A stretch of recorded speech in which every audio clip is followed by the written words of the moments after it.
आप स्क्रीन पर देख सकते हो कि ये एक कंपनी है जिसकी सेल्स ग्रोथ पिछले 10 साल में मात्र 3% है, यानी एफडी से भी कम। 5 साल की सेल्स ग्रोथ -1%। 10 साल की प्रॉफिट ग्रोथ देखें तो -3%। अगेन यहाँ पर तो काफी क्रेजी मामला है। और पिछले 5 साल की कंपाउंडेड सालाना प्रॉफिट की ग्रोथ -10%। हर कुछ निगेटिव में है, कुछ भी ग्रोथ नहीं है। लेकिन अगर मैं कंपनी की शेयर प्राइस ग्रोथ देखूं तो वो काफी क्रेजी है। पिछले 10 साल में कंपनी का ना सेल्स बढ़ा हो ना प्रॉफिट, लेकिन कंपनी की शेयर प्राइस जरूर बढ़ी है और कंपाउंडेड सालाना 21% से। अब 10 साल छोड़िए, अगर हम कंपाउंडेड सालाना 5 साल की शेयर प्राइस की ग्रोथ देखें तो वो 42% है, विच इज रियली क्रेजी। और फिर 3 साल की देखें तो 74% और पिछले 1 साल में शेयर की प्राइस 229% से बढ़ी है। और इस कंपनी की शेयर प्राइस कुछ इस तरह दिखते हैं जहां पर पिछले कुछ ही महीनों में कंपनी की शेयर प्राइस 8 गुना बढ़ी है, 8 गुना। और कंपनी का नाम है एसजेवीएन, जो कि एक गवर्नमेंट कंपनी है जिसे हम पब्लिक सेक्टर अंडरटेकिंग यानी पीएसयू कंपनी भी कहते हैं। तो आज के इस वीडियो का टॉपिक है कि आखिर पीएसयू में क्या चल रहा है। आजकल कोई भी पीएसयू कंपनी आप देख लीजिए, आप आईआरएफसी ले लीजिए या फिर और कोई पीएसयू कंपनी देख लीजिए, उनकी शेयर प्राइस लगातार बढ़ रही है और इतनी ज़्यादा तेज़ी से बढ़ रही है कि लोग इमेजिन नहीं कर पा रहे। इसी के चलते बहुत सारे जो लोग हैं, पर्टिकुलरली बिगिनर्स, वो फटाफट पीएसयू कंपनीज के शेयर्स खरीदने जा रहे हैं, चाहे उसमें भेल आती हो या फिर और कोई गवर्नमेंट कंपनीज आती हो। और इसी चीज़ पर मैं आपसे कुछ कहना चाहता हूँ आज के इस वीडियो में, जो मुझे काफ़ी शॉकिंग लगा। और जब हमने ज़्यादा से ज़्यादा पीएसयू कंपनीज का एनालिसिस किया तो बहुत ही ज़्यादा शॉकिंग फैक्ट्स हमारे सामने आए, जो आज के इस वीडियो में हम आपके सामने रखने वाले हैं। तो अगर आप पीएसयू कंपनीज में इन्वेस्ट करते हो या फिर कर लिया है या फिर करने की प्लानिंग कर रहे हो तो ये वीडियो आपके लिए है। और ज़रूर इस वीडियो को अपने दोस्तों के साथ भी शेयर कीजिए जो पीएसयू स्टॉक्स में इन्वेस्ट करते हैं। नमस्कार, मैं प्रसाद आपका आज के इस वीडियो में स्वागत करता हूँ। अब ये तो कहानी हमने एसजेवीएन की देखी। अब देखिए, बेसिक बिजनेस प्रिंसिपल ये बताता है, या फिर अगर हम बेंजामिन ग्राहम की बात करें तो वो ये बताते हैं कि stock market is like a voting machine in the short run and it is like a weighing machine in the long run. Short term में कुछ भी होगा, लेकिन लॉन्ग टर्म में जैसी कंपनी की ग्रोथ होगी वैसे ही शेयर प्राइस की ग्रोथ होगी। लेकिन यहाँ पर एसजेवीएन के केस में ऐसा नहीं हो रहा है। बिजनेस ग्रो नहीं कर रहा है, लेकिन फिर भी शेयर प्राइस बढ़ रही है और बहुत ज्यादा बढ़ रही है। ऐसा क्यों प्राइस बढ़ रही है उसका भी मैं एक रीजन बताता हूँ। लेकिन एसजेवीएन अकेले से गवर्नमेंट कंपनी नहीं है। यहाँ पर आप देख लीजिए, ये दूसरी पीएसयू कंपनी है जिसकी पिछले 10 साल की सेल्स ग्रोथ मात्र 6% है, पिछले 5 साल की -5% है। प्रॉफिट ग्रोथ कंप्लीटली निगेटिव में, 10 साल की लो या फिर पिछले 1 साल की लो। लेकिन अगर मैं शेयर प्राइस ग्रोथ पर नजर डालूं तो चीज़ें काफ़ी क्रेजी है, जहां 10 साल में कंपाउंडेड सालाना 25% के रिटर्न मिले हैं और पिछले 1 साल में 196%, यानी पिछले 2 साल में ही आपको 200% के रिटर्न मिल गए, ट्रिपल हो गए आपका स्टॉक। अब ये जो कंपनी, इसका नाम है ITI limited, again PSU company है। और इस कंपनी की शेयर प्राइस भी कुछ इस तरह से अचानक पिछले कुछ महीनों में बढ़ गई है। अगेन ये इकलौता एग्जाम्पल नहीं है, एक और एग्जाम्पल आपको बताता हूँ, जहां पर पिछले 7 साल में 5 साल में सिंगल डिजिट ग्रोथ है, प्रॉफिट में नेगेटिव ग्रोथ है, लेकिन कंपनी की शेयर प्राइस जो है वो पिछले 5 साल में 30 कंपाउंडेड सालाना 34% से बढ़ रही है और पिछले 1 साल में कंपनी की शेयर प्राइस 65% से बढ़ी है। इस कंपनी का नाम क्या है? इस कंपनी का नाम है मिश्र धातु निगम लिमिटेड। एक और कंपनी का एग्जाम्पल आपको बताता हूँ। इसके 10 साल की कंपाउंडेड सालाना सेल्स ग्रोथ मात्र 3% की है, 5 साल में मात्र 1% से कंपनी बढ़ी है।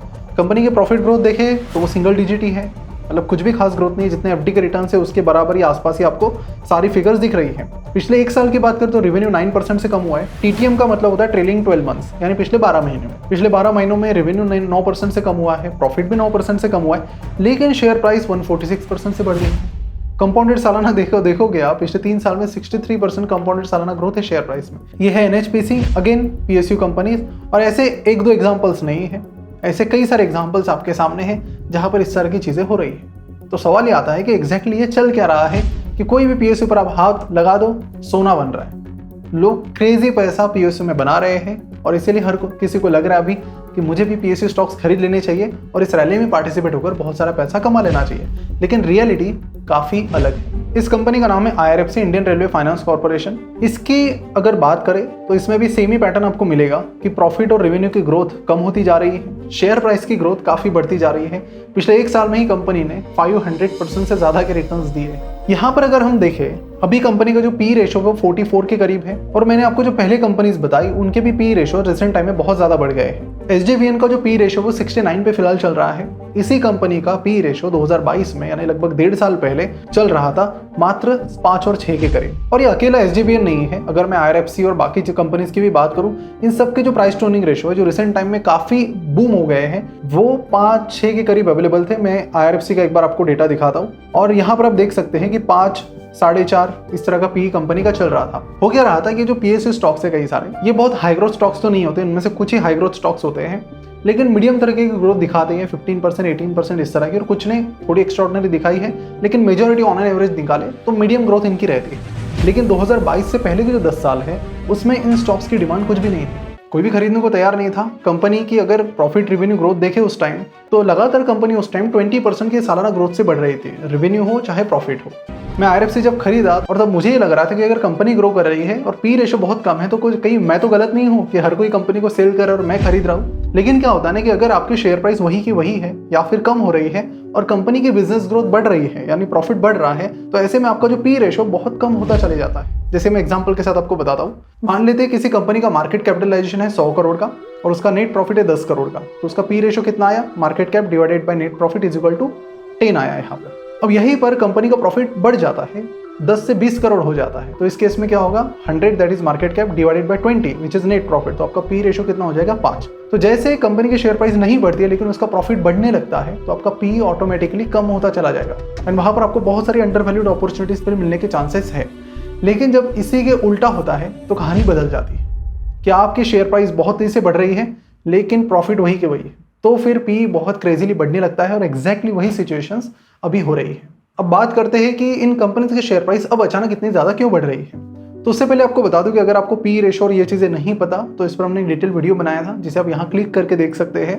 आप पी और उसके बारे में सारी चीज़ें समझ जाएंगे। और अगर आपको वैल्यूएशन के केस में उससे भी ज़्यादा डीप जाना है तो डीसेप मेथड आपके लिए हो सकती है, जिसके लिए आपको फाइनेंशियल मॉडलिंग सीखनी पड़ेगी पूरी, और उसके लिए आप हमारा financial modelling and valuation mentorship programme check कर सकते हैं। लिंक नीचे दी गई है, फॉर्म फिल करने के बाद आपको सारी डिटेल्स मिल जाएगी। और ये जो मेंटरशिप प्रोग्राम है ये सभी के लिए नहीं है, ये उन्हीं लोगों के लिए है जिन्हें शेयर मार्केट और फंडामेंटल एनालिसिस अच्छा खासा समझ में आता है। चलिए तो बात करते हैं कि शेयर प्राइस एग्जैक्टली यहाँ से क्यों बढ़ रही है। तो हुआ ये कि जब ये स्टॉक्स अंडर वैल्यूड थे तो ऑफकोर्स ये ज़्यादा देर नहीं चलता है। अब देखिए होता क्या है कि अगर आपकी शेयर प्राइस वही की वही है या फिर कम हो रही है और प्रॉफिट बहुत तेज़ी से बढ़ रहा है तो आपका पी रेशो बहुत कम हो जाएगा और ये ज़्यादा दिन तक ऐसे नहीं चलता है, फिर बाद में शेयर प्राइस को बढ़ना ही होता है, क्योंकि बिजनेस की ग्रोथ और share price growth long term में पैरेलल चलती है। यानी बिजनेस बढ़ेगा तो शेयर प्राइस बढ़ेगी, बिजनेस कम हो जाएगा तो शेयर प्राइस कम हो जाएगी लॉन्ग टर्म में। शॉर्ट टर्म में कुछ भी हो सकता है। अब कुछ PSUs थे IRFC जैसे जो ग्रोथ दे रहे थे, बाकी ऐसे भी PSUs थे जो सिंगल डिजिट में उनका पी था लेकिन बिजनेस ग्रोथ कुछ खास हो नहीं रही।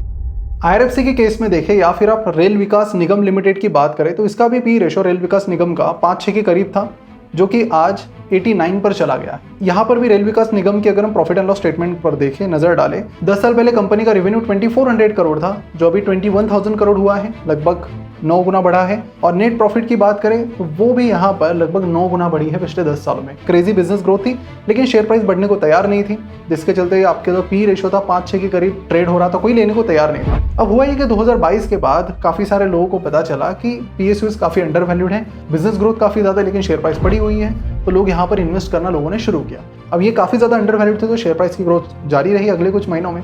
जैसे अगर मैं इसी कंपनी की बात करूँ, रेल विकास निगम की, तो 2022 में जहाँ कंपनी की शेयर प्राइस 30 रुपये की थी तो 2023 के अंत तक ये 30 रुपये से सीधा 180 रुपये पर आ गई, 6 गुना बढ़ गई। अब होता क्या है शेयर मार्केट में, एक बड़ी इंटरेस्टिंग चीज़ है कि market price is determined by people, लोग डिसाइड करते हैं और कई सारे लोगों को वैल्यूएशन समझ में नहीं आता, इसीलिए कई सारे स्टॉक्स यहाँ पर अंडर वैल्यूड होते हैं और कई सारे ओवर वैल्यूड होते हैं। और यहीं पर आपको अपॉर्चुनिटी मिलती है कि जब अंडर वैल्यूड है तब ले लो, ओवर वैल्यूड है तो बेच सकते हैं या फिर आप बने रह सकते हैं जहाँ जब तक बिजनेस ग्रोथ चल रही है। और इसी कारण काफ़ी सारे लोग यहाँ पर पैसा कमा लेते हैं क्योंकि लोगों से गलतियाँ होती है। इसलिए वॉरेन बफेट कहते हैं कि मैं IPO में इन्वेस्ट नहीं करता हूँ क्योंकि बिकॉज IPO में जो वैल्यूएशन है वो इन्वेस्टमेंट बैंकर निकालते हैं और जो ज़्यादा टाइम ज़्यादा ही होता है, लेकिन लोगों का जो वैल्यूएशन होता है वो इमोशन पर चलता है, वो डर जाते हैं तो शेयर सेल कर देते, तो स्टॉक्स अंडर वैल्यूड हो जाते तो मैं खरीद लेता। तो इसी तरह की चीज़ें PSU में हुई, लोगों को अपनी गलती समझ में आई, लोगों ने खरीदा, लेकिन खरीदते खरीदते ये शेयर प्राइस उसकी फेयर प्राइस के भी ऊपर चली गई। अब कहानी ये हुई कि जो नए लोग शेयर मार्केट में आ रहे हैं उन्हें ये लग रहा है कि PSU स्टॉक्स में अगर मैं पैसा इन्वेस्ट करता हूँ 2-3 महीने में इस प्राइस डबल हो रही है,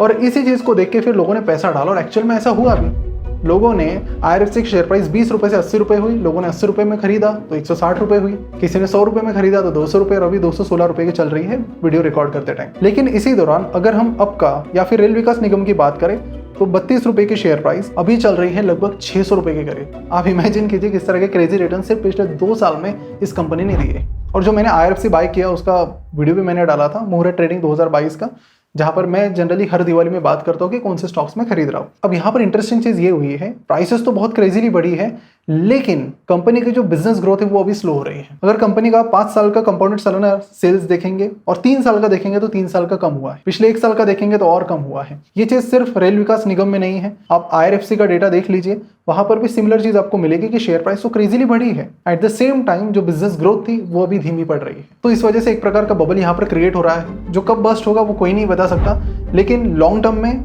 कंपनी की बिजनेस ग्रोथ जिस स्पीड से चलेगी उसी स्पीड से शेयर प्राइस चले। तो IRFC अगर 15-20% की स्पीड से बढ़ रहा है तो शेयर प्राइस भी लगभग उसी स्पीड से बढ़नी चाहिए।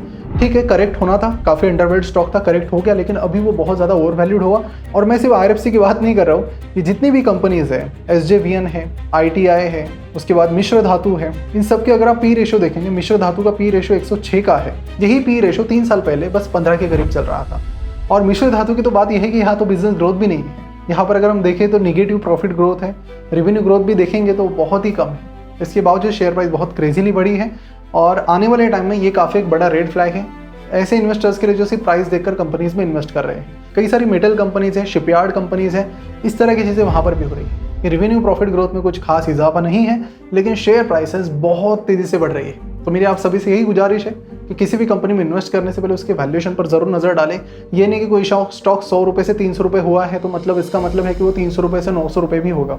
वो डिपेंड करता है उस बिजनेस की ग्रोथ पे और उस कंपनी के वैल्यूएशन पे। तो दोनों चीज़ों को जरूर समझ लें। और उसके बाद बिकॉज PSU में अभी जो मामला है वो काफ़ी खतरनाक है और ये अगर बबल बस्ट हो जाएगा, जो कब होगा नोबडी कैन टेल, लेकिन होगा ज़रूर, तब कई सारे लोग मार्केट के बाहर चले जाएंगे, इतना तो पक्का है। तो इसीलिए समय रहते ही इन चीज़ों का वैल्यूएशन एनालिसिस कीजिए और उसके बाद अपने डिसीजन ले लीजिए। इस वीडियो का तात्पर्य ये नहीं है कि किसी स्टॉक को बेचना या खरीदना, बस आपसे यही गुजारिश है कि किसी स्टॉक को खरीदने से पहले वैल्यूएशन निकालें और अगर खरीद के भी रखा है तो टाइम टू टाइम उसका वैल्यूएशन निकालते रहिए, ताकि आपको ये पता चले कि वो स्टॉक्स अंडर वैल्यूड है या फिर ओवर वैल्यूड। जाते जाते हमारे financial modelling and valuation mentorship programme को जरूर चेकआउट कीजिए। बहुत ही लिमिटेड सीट्स यहाँ पर होती हैं और वीकेंड प्रोग्राम है, तो आप सभी काफ़ी आसानी से अटेंड कर पाएंगे। लिंक नीचे दी गई है, जहाँ पर हम बात करते हैं DCEP मेथड की, जिसे वॉरेन बफेट और बाकी कई सारे सक्सेसफुल इन्वेस्टर्स यूज करते हैं। मिलते हैं अगले वीडियो में। Thank you so much for watching this video. इस वीडियो को अपने सारे दोस्तों के साथ जरूर शेयर कीजिए जो पर्टिकुलरली PSU स्टॉक्स में इन्वेस्ट करते हैं, ताकि उन्हें भी वैल्यूएशन की थोड़ी बहुत जानकारी मिले और क्या चल रहा है रियलिटी उनके सामने आ जाए। तो वीडियो का बस पॉइंट यही था कि जो रियलिटी है वो आपके सामने रखूँ। अगर वीडियो पसंद आए तो जरूर लाइक कर दीजिए और कमेंट करके वीडियो कैसा लगा हमें ज़रूर बताइए। अगर आपका शेयर मार्केट से रिलेटेड कोई सजेशन है जिस पर हमें वीडियो बनाना चाहिए तो नीचे कमेंट करके ज़रूर बताइए, या अगर फ्यूचर में आपको कोई सजेशन आता है तो किसी भी वीडियो के कमेंट में आप ज़रूर उसे बता दीजिए। हम नोट डाउन करके उस पर भी वीडियो बनाने की कोशिश ज़रूर करेंगे। Thank you so much for watching this video. Bye bye.